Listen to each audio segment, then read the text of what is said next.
ಎಲ್ರಿಗೂ ನಮಸ್ಕಾರ. ಇವತ್ತು ನಾನು ಪರಮಪೂಜ್ಯ ಶ್ರೀ ಸಿದ್ದೇಶ್ವರ ಸ್ವಾಮೀಜಿಯವರ ಪುಸ್ತಕದಿಂದ ಒಂದು ಪುಟವನ್ನು ಓದಲಿದ್ದೇನೆ.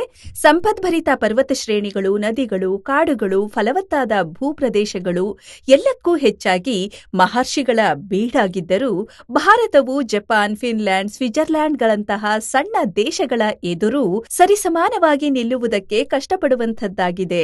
ಭಾರತವು ಸಂಪದ್ಭರಿತ ಭೂಪ್ರದೇಶವನ್ನು ಹೊಂದಿರುವಂಥದ್ದು.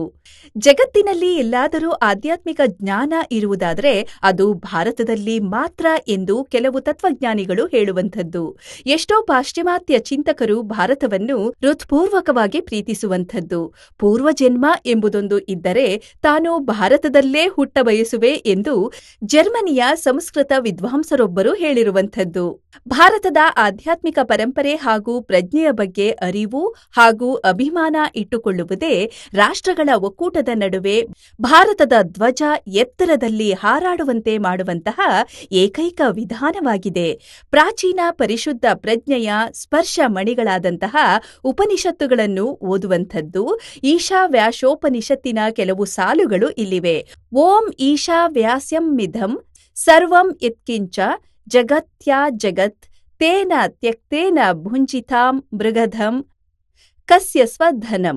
ಈ ವಿಶ್ವದಲ್ಲಿ ಜಡ ಚೇತನ ರೂಪದಿಂದಿರುವ ಜಗವೆಲ್ಲ ಪರಮಾತ್ಮನಿಂದ ವ್ಯಾಪ್ತವಾಗಿದೆ. ಪರಮಾತ್ಮನ ಅರಿವಿನಿಂದೊಡಗೂಡಿ ತ್ಯಾಗ ಭಾವದಿಂದ ಭೋಗಿಸುವಂಥದ್ದು. ಭೋಜ್ಯ ಪದಾರ್ಥಗಳಲ್ಲಿ ಆಸಕ್ತನಾಗಬೇಡ, ಏಕೆಂದರೆ ಭೋಗ ಪದಾರ್ಥವು ಯಾರದೂ ಅಲ್ಲ, ಅದು ಕೇವಲ ಪರಮಾತ್ಮನದು. ಕುರ್ವನ್ನೇವೇಹ ಕರ್ಮಾಣಿ ಜೀ ವಿಶೇಷತ್ತಂ ಸಮಾಂ ಯವಂ ತ್ವಯಿ ನಾಣ್ಯೇಥೇ ತೋಸ್ತೀನ ಕರ್ಮ ಲಿಪ್ಯತೆ ನರೇ. ಶಾಸ್ತ್ರ ವಿಹಿತ ಕರ್ಮಗಳನ್ನೆಸಗುತ್ತಾ ಈ ಜಗತ್ತಿನಲ್ಲಿ 100 ವರ್ಷ ಬಾಳಲಿಚ್ಛಿಸುವಂಥದ್ದು ಎಂದು ಪರಮಪೂಜ್ಯ ಶ್ರೀ ಸಿದ್ದೇಶ್ವರ ಸ್ವಾಮೀಜಿಯವರು ತಿಳಿಸಿರುವಂಥದ್ದು. ಧನ್ಯವಾದಗಳು.